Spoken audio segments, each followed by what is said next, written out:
दोस्तों, दबंग 3 का रिव्यू करने से पहले एक बहुत ही महत्वपूर्ण बात मैं आप सबके साथ में शेयर करना चाहता हूं। ये जो काली पट्टी आज मैंने पहनी है, ये इसलिए पहनी क्योंकि कल अहमदाबाद में गुजरात पुलिस को पत्थरों से मारा गया।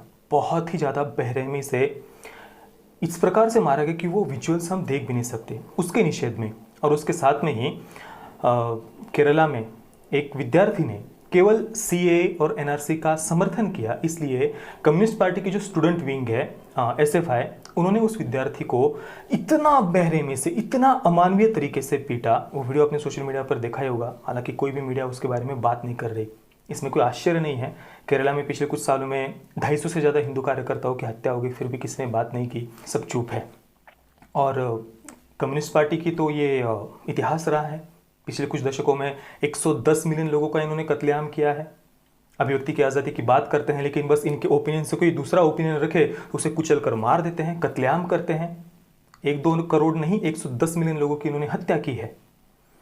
और ऐसे लोग जो इस प्रकार से कट्टरपंथी और उग्रवादी सोच के जो लोग हैं, जो बसेस को जला रहे हैं, रेलवे स्टेशन को जला रहे हैं, या पुलिस स्टेशन को जला रहे हैं, बच्चों की बस पर पत्थर फेंक रहे हैं, एम्बुलेंस पर, चलती ट्रेन पर पत्थर फेंक रहे हैं, पुलिस को दौड़ा दौड़ा कर मार रहे हैं, या हिंदुत्व की कब्र खोदने की बात कर रहे हैं, हिंदुओं से आज़ादी की बातें कर रहे हैं, रेलवे की पटरियां उधेड़ रहे हैं, कितनी सारी बातें हमने देखी। खुलेआम देश के खिलाफ जंग छेड़ने की बातें कर रहे हैं, तलवार उठाने की बातें की जा रही है। और ऐसे लोगों को हमारा बॉलीवुड, हमारे लिबरल्स, हमारे वामपंथी पीसफुली प्रोटेस्ट करने वाला कह रहे हैं।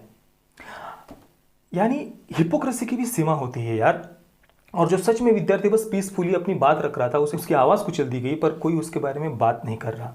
दोस्तों प्लीज़, ये बहुत चंद लोग हैं ऐसे कट्टरपंथी और उग्रवादी सोच के, जो देश का माहौल खराब करना चाहते हैं। बस मीडिया उन पर फोकस कर रहा है, इसलिए हमें इतना ज़्यादा लग रहा है। बहुत चंद, कुछ 2-3-4 संगठन हैं वेस्ट बंगाल, केरला और दिल्ली में, कुछ हमें बस ये दिखाई दे रहा है। बाकी इस देश की सभी यूनिवर्सिटीज़, करोड़ों करोड़ों लोग सड़कों पर उतर कर सीए और एनआरसी का समर्थन कर रहे हैं। मैंने कल ही उसका वीडियो अपलोड किया, आप देखिए। मीडिया उस पॉजिटिव थिंग को दिखाई नहीं रही, और विरोध वो लोग कर रहे हैं जिन्हें सीए और एनआरसी के बारे में कुछ भी पता नहीं है, कुछ भी नहीं।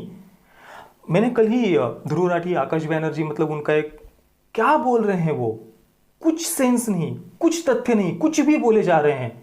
बोले इतने सारे लोगों को पाकिस्तान बांग्लादेश से यहाँ लाओगे तो उनको खिलाओगे क्या? अरे भाई, कुछ सेंस है या नहीं आप में? क्यों देश में इस प्रकार की नफरत और जहर फैला रहे हो? 31 दिसंबर 2014 तक जो लोग यहाँ पर आ चुके हैं, ऑलरेडी दशकों से यहाँ रह रहे हैं, ऑलरेडी वो अपने पेट पालने का कुछ ना कुछ साधन उन्होंने ढूंढ लिया है। उनके पास में बस नागरिकता नहीं थी, उनके बच्चों को शिक्षा नहीं मिल पा रही थी। इस वजह से बस उनको नागरिकता चाहिए थी। और हिंदू स्वाभिमानी होते हैं यार, उनके खाने पीने की चिंता आप मत करिए। कश्मीर से 6 लाख के करीब कश्मीरी हिंदुओं का कत्लेआम करके, उनकी बहन बेटियों का सामूहिक बलात्कार करके, 2-2 महीनों के बच्चों को तक नहीं छोड़ा गया, लाखों कश्मीरी हिंदुओं को भगाया गया। उनमें से कुछ जो चंद बचे हैं, वे स्वाभिमान से अपना पेट भर रहे हैं वहां से विस्थापित होने के बाद भी। कश्मीर से आज तक उनमें से कोई आतंकवादी नहीं बना। तो ये जो विस्थापित हिंदू यहाँ आए हैं ना, उनकी प्लीज चिंता मत करिए यार, कुछ तो संवेदनशीलता रखिए।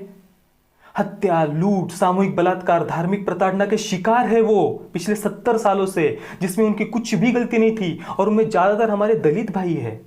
मैंने उस पर पूरी डॉक्यूमेंट्री बनाई है, देखिए उनके वो रोते बिलखते हुए चेहरे। क्यों झूठ फैला रहे हो? क्यों हमारे मुस्लिम भाइयों को आप भड़का रहे हो? सीए हो, एनआरसी हो, इसका इस देश के नागरिकों से क्या कनेक्शन? और एनआरसी को लेकर कुछ बातें बोल रहे हैं, डॉक्यूमेंट्स वगैरह। अरे भाई, उसका ड्राफ्ट ही नहीं आया है। और जो लोग इस देश की सरकारी सुविधाओं का उपयोग कर रहे हैं, वोट दे रहे हैं, उनको क्या डरने की जरूरत है अगर आप इस देश के नागरिक है? प्लीज, ऐसे जो कुछ चंद कट्टरपंथी और उग्रवादी है, उनको हीरो मत बनाइए। आदर्श कौन है हमारे पता है? मकसूद अहमद जी, जिन्हें जामिया के तथाकथित स्टूडेंट्स ने पत्थरों से मारा, गंभीर रूप से घायल हो गए वो।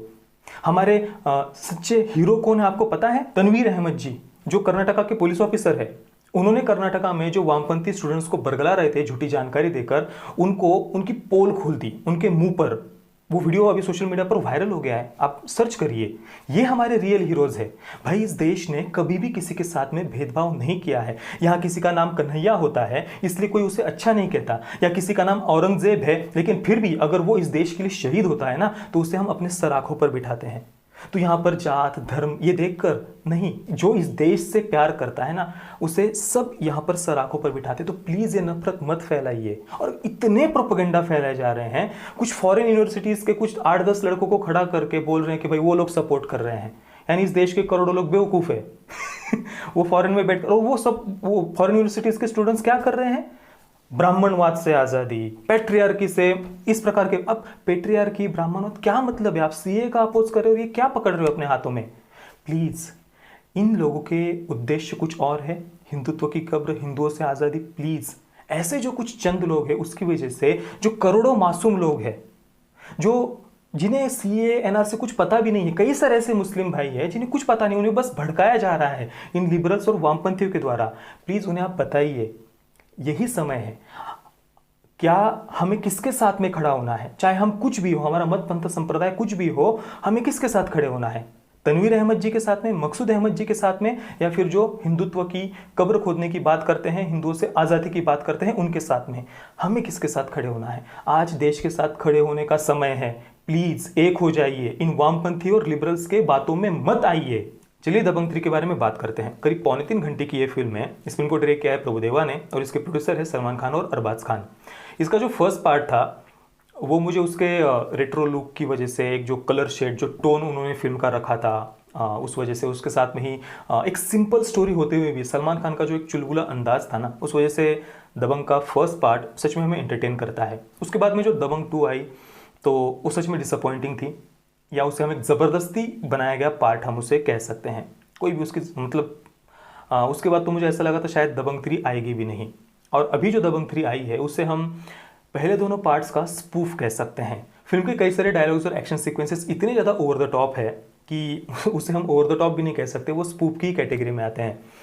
और कुछ जो डायलॉग्स उन्होंने ह्यूमर कॉमेडी के लिए डाले थे, वो यार वो उन पर सच में हंसी आती नहीं है। जैसे कि चाचा और भतीजे का वो टॉयलेट वाला जोक, एक दूसरे की वो धोने की बात करते हैं, वहाँ पर वो पादने की आवाज़, या वो जेब में हाथ डाले तो गुलाब जामुन क्यों रखे हैं जेब में।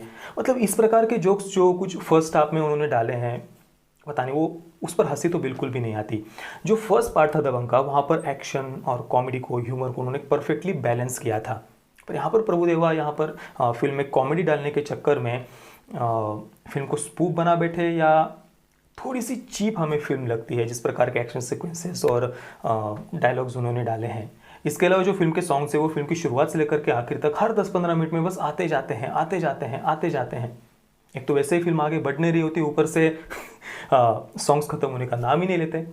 उनमें से मुझे बस एक मुन्ना बदनाम हुआ सॉन्ग ठीक ठाक लगा देखने में। कहानी की अगर हम बात करते, एक हीरो है, पुलिस ऑफिसर, फिर एक विलन आता है, विलन की एंट्री होती है, उन दोनों की एक फ्लैशबैक स्टोरी है, फिर वो फ्लैशबैक स्टोरी हमें दिखाई जाती है, यानी उनका एक पर्सनल मैटर है, और उसके बाद में रिवेंज, बदला, हीरो विलन को मारेगा और क्या। ये तो हमें ट्रेलर देखकर भी ये कहानी पता चली गई होती। चलिए, ऐसी बात नहीं है कि सिंपल स्टोरी है इसलिए फिल्म अच्छी नहीं हो सकती, नहीं, इसी स्टोरी के साथ भी एक एंटरटेनिंग फिल्म बन सकती थी। पर प्रभुदेवा पता नहीं, ना ही सलमान खान का, ना ही स्टोरी का, और ना ही किच्चा सुदीप का भी ठीक ठाक उपयोग कर पाए हैं। किच्चा सुदीप का जो कैरेक्टर है, बस वही एक फिल्म में हमें सीरियस लगता है, और वो जब स्क्रीन पर आते हैं तभी फिल्म सीरियस होती है। बाकी हर जगह पर वो थोड़ा फनी टोन में ही रहती है।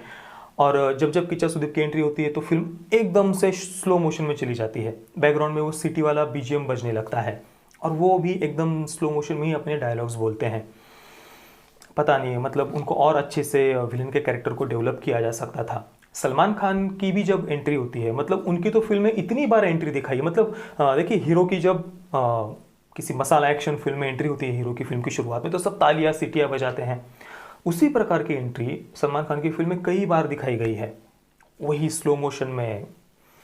तो यानी फिल्म के सॉन्ग्स और स्लो मोशन सीन्स को अगर हटा दिया जाए ना, तो ये 2.25 घंटे की फिल्म शायद 2.25 या 1.5 घंटे की ही रह जाएगी। इतनी ज़्यादा स्लो मोशंस और सॉन्ग्स है फिल्म में। और ऊपर से फिल्म के फर्स्ट हाफ में जो फ्लैशबैक वाला पार्ट उन्होंने दिखाया है वो भी उतना एंगेजिंग नहीं है। वो फ्लैशबैक का पार्ट आने से पहले भी जो थोड़ा बहुत फैमिली ड्रामा उन्होंने दिखाया है, वो फैमिली ड्रामा भी बिल्कुल भी फ़नी नहीं था।